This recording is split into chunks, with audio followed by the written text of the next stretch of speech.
Well, I'm in. Yeah,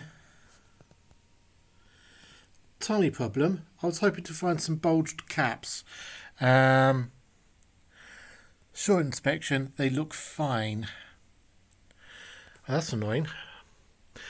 Uh, there's the backlight board. There's what,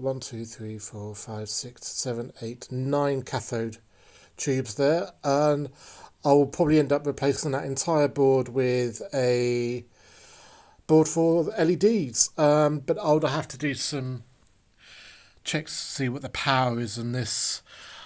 I mean, that whole board there, I believe, is to power the whole unit, not just the cathode. But it's very clearly a section is for cathode.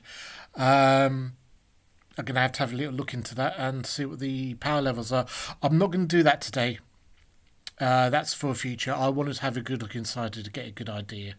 But yeah, I'll check out what type of power is going through there. Something maybe quite simple that I just convert.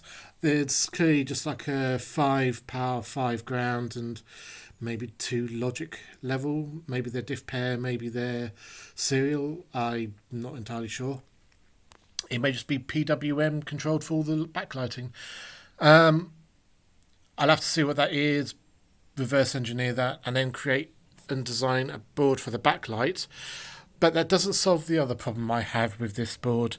The board has temperamental dropouts from the actual display itself. Like there's a noise on the display port.